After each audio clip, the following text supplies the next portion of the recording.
मंच पर विराजमान श्री अनिल जी, अभी जिनका उद्बोधन हमने सुना, साउथ अफ्रीका के एम्बेसडर, श्री अरुण कुमार जी,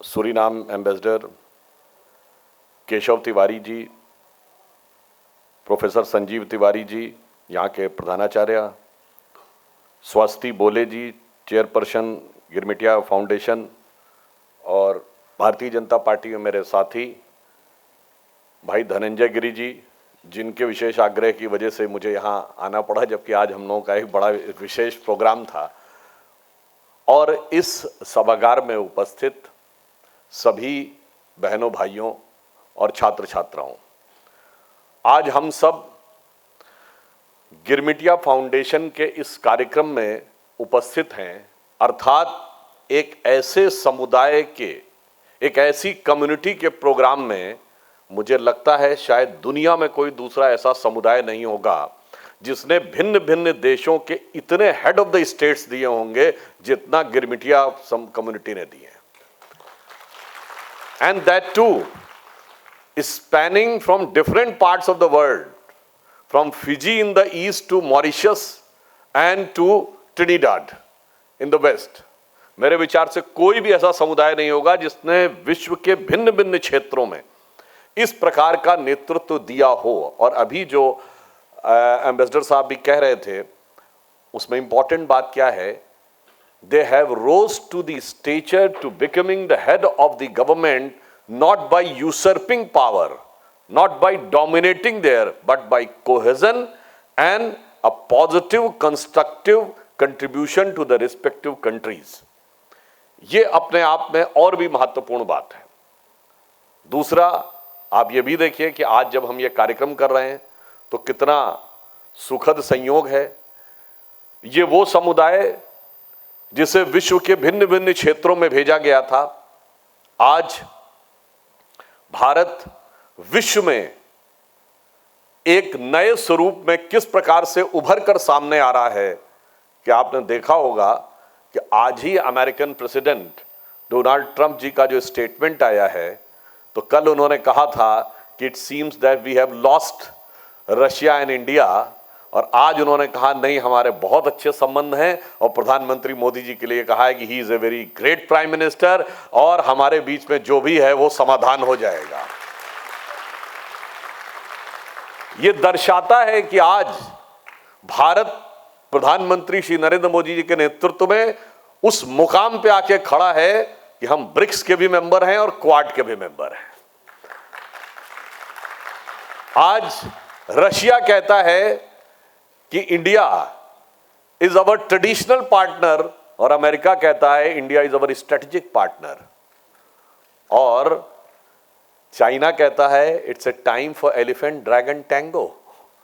मुझे नहीं लगता है कि दुनिया में कोई ऐसा देश होगा जिसने इस प्रकार के सामंजस्य को स्थापित करने की क्षमता दिखाई होगी।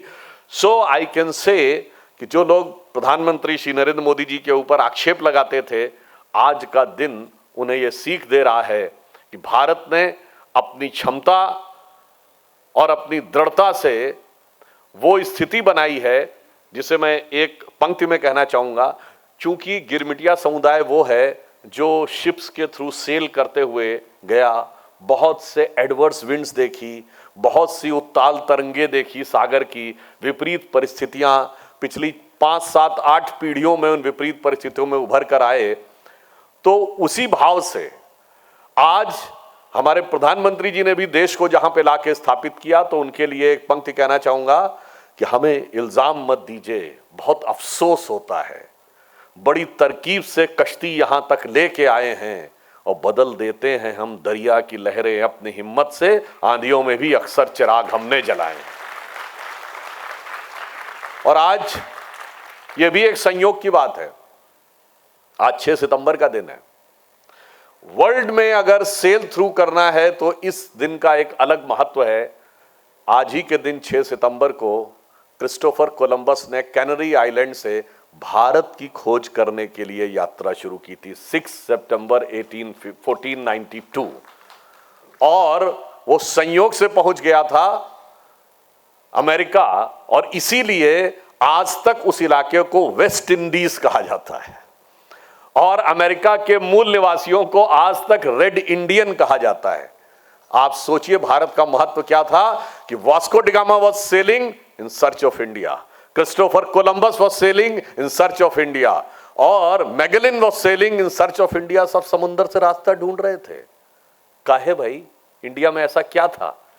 जानते क्या था कि जब 1469 के आसपास कॉन्स्टेंटिनोपल पर तुर्कों का कब्जा हो गया, यानी आज जो टर्की की राजधानी इस्तांबुल है, तो भारत से व्यापार करने का सड़क मार्ग बंद हो गया क्योंकि उस पर टर्क्स का कब्जा हो गया। तो यूरोपियंस को लगा अब ये हमको रास्ता नहीं देंगे व्यापार करने का। मुस्लिम्स का कब्जा हो गया तो क्रिश्चियंस को लगा कि हमें व्यापार करने का रास्ता नहीं मिलेगा, भारत से व्यापार नहीं करेंगे तो फिर हमारा काम कैसे चलेगा, इसलिए अब जमीन की बजाय समुंदर का रास्ता खोजो।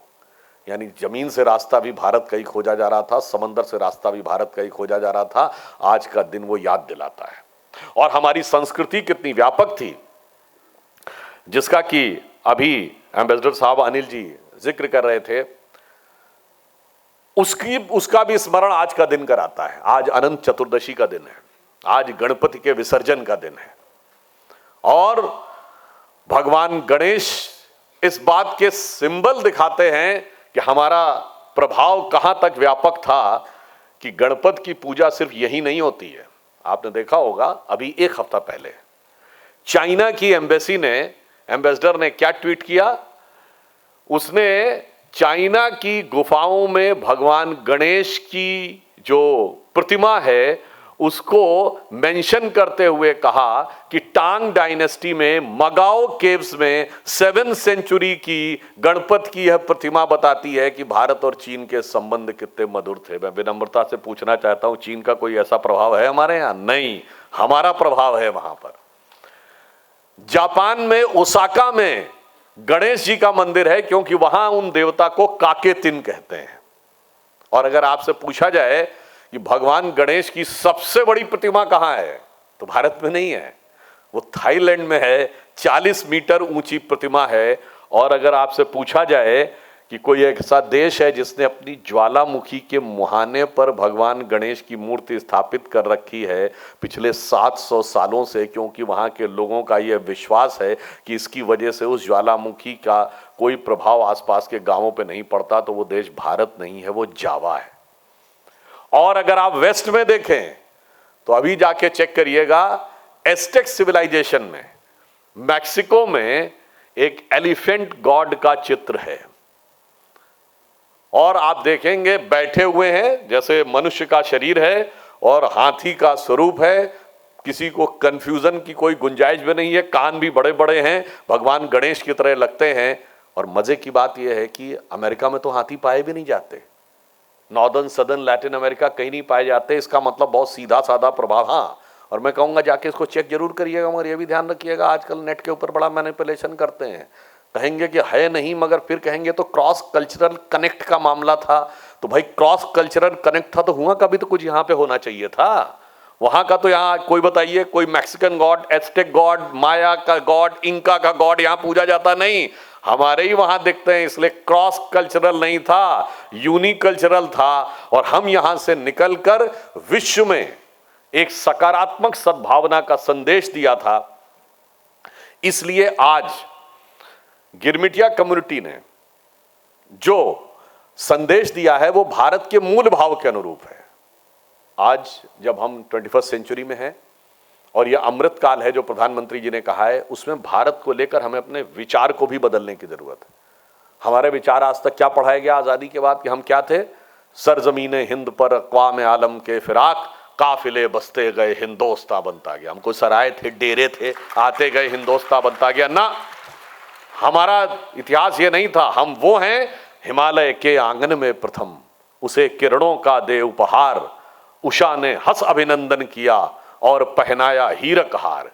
जगे हम लगे जगाने विश्व, लोक में फिर फैला आलोक, व्योम तम पुंज हुआ तब नष्ट, निखिल संस्कृति हो उठी अशोक। यहां से ज्ञान। और आगे उन्होंने कहा जो आपके समुदाय पर बहुत फिट बैठता है, विमल वाणी ने वीणा ली, कमल कोमल कर में सप्रीत, सप्त स्वर सप्त सिंधु में जगे, छिड़ा तब मधुर साम संगीत।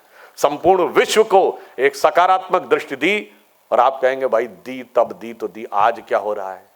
अब मैं बताना चाहता हूं, आज आप देख लीजिए, आज हम विश्व में जिस मुकाम पे आके बैठे हैं, आज अमेरिका को भी हमारी जरूरत है, चाइना को भी हमारी जरूरत है, रशिया को भी हमारी जरूरत है। उसका एक कारण क्या है? उसका कारण यह है कि भारत के अंदर दो चीजें दिखाई पड़ रही हैं। एक, we are the biggest nation but we are the youngest nation. दूसरा, हमने पूरी विश्व में यह दिखाया है कि इंडियन कम्युनिटी और द इंडियन ओरिजिन कम्युनिटी पूरी दुनिया में सबसे कंस्ट्रक्टिव, कोऑपरेटिव और उस देश की लॉ अबाइडिंग कम्युनिटी के रूप में स्थापित हुई है। और इसलिए हम जहां जहां पे गए हैं, भारतीयों ने एक सकारात्मक दृष्टि से अपना प्रभाव दुनिया के ऊपर छोड़ने में सफलता हासिल की है। और आज विश्व में जो बदलाव आ रहा है, the new world order which is emerging, we should try to understand that where India is going to be in the coming years. I just give you one data for US and one data for China. Then you will be able to understand where they are going to and we are going to be there. We are the fourth largest economy. ये तो सिर्फ एक portion है। उससे बड़ी बात यह है कि अमेरिका को अगर आप देखें तो अमेरिका में एक बहुत सिग्निफिकेंट सोशल सिक्योरिटी सिस्टम है। सोशल सिक्योरिटी सिस्टम क्या है कि साहब, अब ये एक प्रकार का अल्ट्रा इंडिविजुअलिज्म है कि माँ बाप, बेटा बेटी, भाई बहन, कोई एक दूसरे की जिम्मेदारी मत, सरकार बियर करेगी। जितना लड़ाई लड़नी हो लड़ो, इंडिविजुअल रहो, और उसके बाद सरकार तुमको सोशल सिक्योरिटी देगी। 2024 became the first year in which the social security dependent population has become 50%. Now there is a challenge in future because the overall population is aging. So in the coming decades, the dependent population on social security will not rise linearly, it will rise exponentially. So by one estimate, after 20-25 years, America's social security liability will be around $60 to $62 trillion, which is twice the GDP of America today. This is becoming a very serious challenge in the years to come. Another problem with them is, you know what is the population of US? It is 33 crores. And you know what is the number of guns in US? 39 crores. 120% guns. So this ultra Indo जाओ, mobile की तरह gun खरीद लो, car की तरह gun खरीद लो। मैं तो वहां पे तो ये ना अल्ट्रा इंडिविजुअलिज्म है, मैं चाहे ये करूं, मैं चाहे वो करूं, मेरी मर्जी। तो सबको लगता वही बहुत बढ़िया है, मगर आप सोचिए अगर वो मर्जी खतरे की घंटी दिखा रही है, क्यों जाके गोलियां चलनी शुरू हो रही हैं? कॉलेजों में, यूनिवर्सिटीज में सब कुछ तो है तुम्हारे पास। बजाय वहां पर इस प्रवृत्ति को रोकने के, आज चुनौती ये हो रही है, वो कहा जा रहा, बच्चों को सिखाया जा रहा है कि अगर कॉलेज में गन फायर होने लगे तो बचना कैसे है अगर शूटिंग शुरू हो जाए। ये दर्शाता है कि वो एक बहुत बड़े चैलेंज पे हैं। और वो चैलेंज क्या है? वो एक पुराना फिल्मी डायलॉग था ना 70 के दशक की फिल्म का, मेरे पास गाड़ी है, बंगला है, बैंक बैलेंस है, सब कुछ है, क्या नहीं है? मां नहीं है। मां क्यों नहीं है? वहां हाफ मदर है, हाफ फादर है, हाफ सिस्टर है, हाफ ब्रदर है। तो पूरा का पूरा ना मां का प्रेम मिल रहा है, ना पिता का प्रेम मिल रहा है, ना भाई का प्रेम मिल रहा है, ना बहन का प्रेम मिल रहा है। इसीलिए रुपया, पैसा, गाड़ी, बैंक बैलेंस होने के बाद भी ड्रग्स भी ले रहे हैं और गोली भी चला रहे हैं। Now look at the China. There are two statistics for China. Number 1, China कहता है कि 1978 में they have implemented the one child policy, and with the authoritarian regime they have successfully implemented the one child policy, and they have changed their policy in 2016 to two child policy. Still there was no increase in population, so they changed their policy in 2022 to three child policy. Still वहां बच्चे नहीं पैदा हो रहे हैं।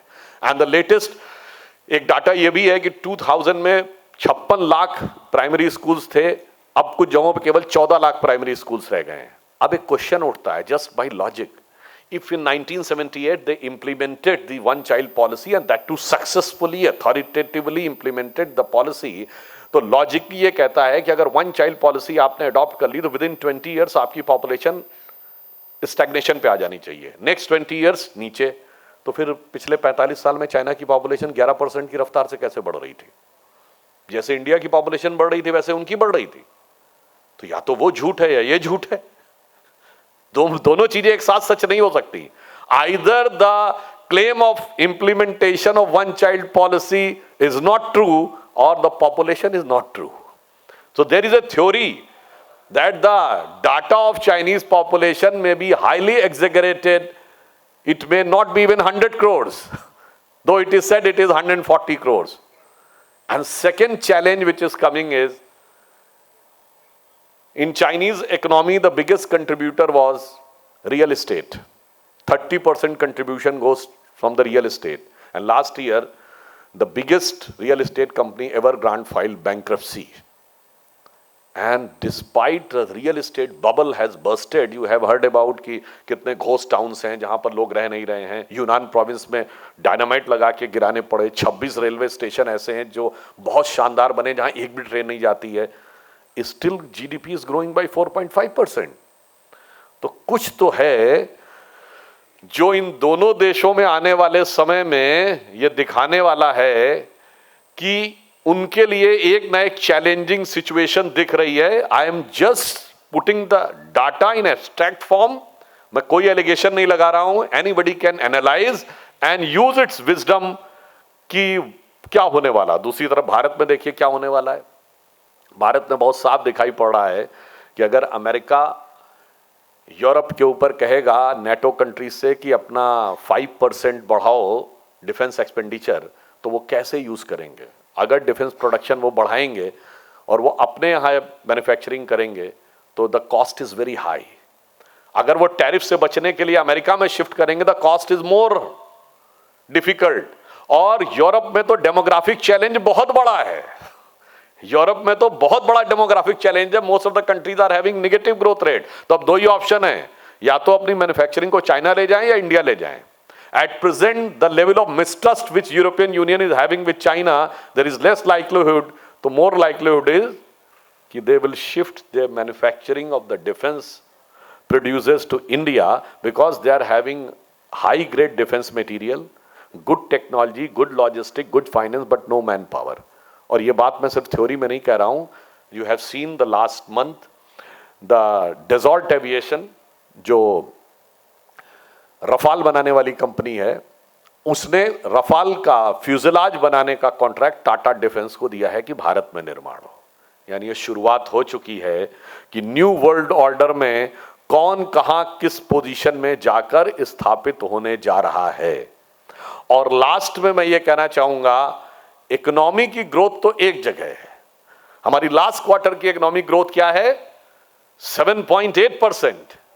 Rate of inflation क्या है? 1.5%। पूरे भारत के हम फास्टेस्ट ग्रोइंग इकोनॉमी है वर्ल्ड में, तो अलग छोड़िए। आज तक कभी ऐसा नहीं हुआ कि ग्रोथ रेट ऑफ इन्फ्लेशन की 5 टाइम्स, और वो भी तब जबकि टैरिफ वैरिफ सब लगा हुआ है।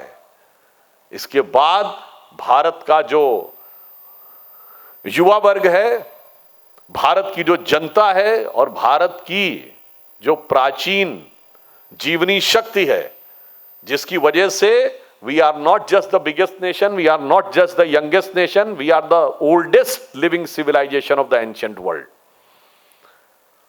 वो एक नए स्वरूप में उभर कर सामने आ रही है। और जिसका अभी उल्लेख किया गया कि श्री अरविंदो ने कहा था, तो मैं एक और बात बताऊं, 19वीं सेंचुरी के थर्ड क्वार्टर में जब गिरिमिटिया कम्युनिटी को ले जाना शुरू किया गया, और 19वीं सेंचुरी के सेकेंड क्वार्टर से फिर थर्ड क्वार्टर में वो चीज और आगे आई, उसी दौर के लिए श्री अरविंदो ने एक घोषणा की थी। वो दौर भारत का सबसे बुरा दौर था।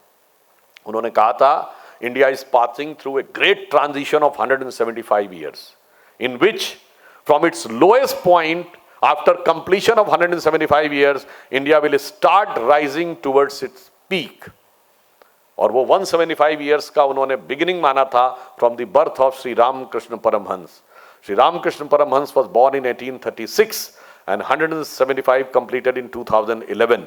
अब 2012 के बाद कुछ तो दिखा है ना, भारत में बदलाव का एक दौर दिखा है ना। तो अगर हमारे संत महात्माओं ने कुछ देख कर कहा था, तो वो बदलाव आज हमें स्पष्ट रूप से दिखाई भी पड़ रहा है। तो सबसे इंपॉर्टेंट बात यह है, और वो बदलाव कैसा सकारात्मक दिख रहा है। आज हम 4th बिगेस्ट इकोनॉमी हैं, 3rd बिगेस्ट ऑटोमोबाइल मैन्युफैक्चरर हैं, 4th बिगेस्ट स्टॉक एक्सचेंज है, मोबाइल मैन्युफैक्चरिंग में we are the 2nd biggest mobile manufacturer. और वो कंट्री जिसके बारे में कहा जाता था दे आर लेस लिटरेट, इनके पास तो बहुत कुछ समझ नहीं है, ये टेक्स हैवी नहीं है, we are the number 1 in digital transactions. और सिर्फ नंबर 1 नहीं है, we contribute 48% of the global transaction, which is if you put America and China together उससे ज्यादा है। और बदलाव इतना बड़ा आया है कि आपने देखा होगा जापान के प्राइम मिनिस्टर आए थे तो उन्होंने खान मार्केट में डिजिटल ट्रांजैक्शन से किया और उन्होंने कहा अब हमें इसको सीखना पड़ेगा। एक दौर था ऑक्सफोर्ड में लोग सीखने जाते थे, लास्ट ईयर ऑक्सफोर्ड ने बाकायदा स्टडी की है, रिसर्च करना शुरू किया है कि मोदी जी के नेतृत्व में डिजिटल ट्रांसफॉर्मेशन कैसा हुआ है। और अब ट्रांसफॉर्मेशन ये है कि हम डिजिटल में नंबर 1 के देश हैं, वो तो अपनी जगह है ही, और चांद के अछूते कोने साउथ पोल तक पहुंचने वाले भी दुनिया के पहले देश हो गए हैं। तो इसलिए हम ये कह सकते हैं, और इसके साथ साथ दुनिया को सबसे सकारात्मक संदेश देने वाले भी देश हैं। हम इकलौते देश हैं जिसने जब योगा डे स्टार्ट किया तो 177 countries have not become supporter, they become the को स्पॉन्सरर। यूएन की हिस्ट्री में it is the only resolution in which 177 countries were the को स्पॉन्सरर, इंक्लूडिंग 40 मुस्लिम कंट्रीज। 40 मुस्लिम देशों ने भी समर्थन किया था। और यह क्या दिखाता है, उन 177 देशों में जो व्यक्ति योग करता होगा और उसके शरीर और मानसिक शांति जब मिलती होगी, this is a positive subtle fine influence of India which everybody can feel sitting in any part of the world. यह है विश्व मित्र और विश्व गुरु का प्रभाव। तो lastly I would like to say, जैसा एम्बेसडर साहब has said, the rise of India is eminent. प्रधानमंत्री जी ने कहा ना, यही समय है, सही समय है, भारत का अनमोल समय है। और जो युवा वर्ग है वही जब हमारा अमृतकाल समाप्त होगा तो वो महत्वपूर्ण स्थितियों में होगा। But rise of India is eminent, but India is all set to rise, not to dominate the world but to motivate the world, because we are the only country which never went for invasion. We are the only society which doesn't believe in conversion.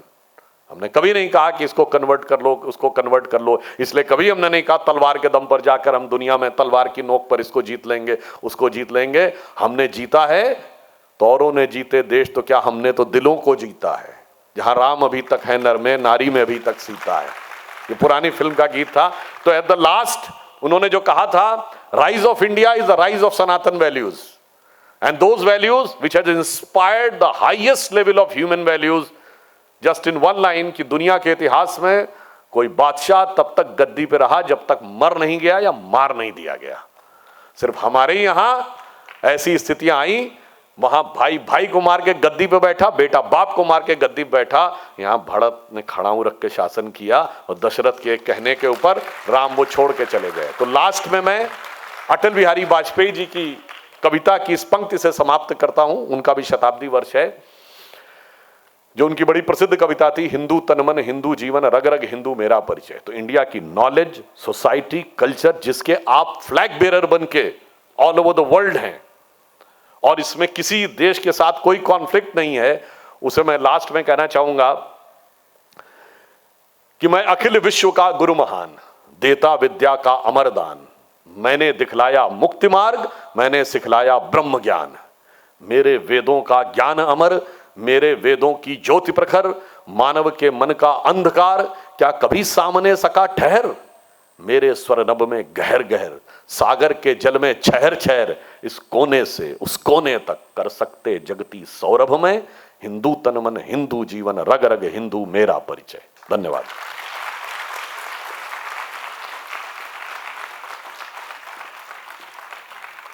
अगर आप ये video YouTube पर देख रहे हैं तो हमारे channel को सब्सक्राइब करें और बेल आइकन को दबाना ना भूलें। अगर आप Facebook पर ये वीडियो देख रहे हैं तो हमारे पेज को लाइक करें।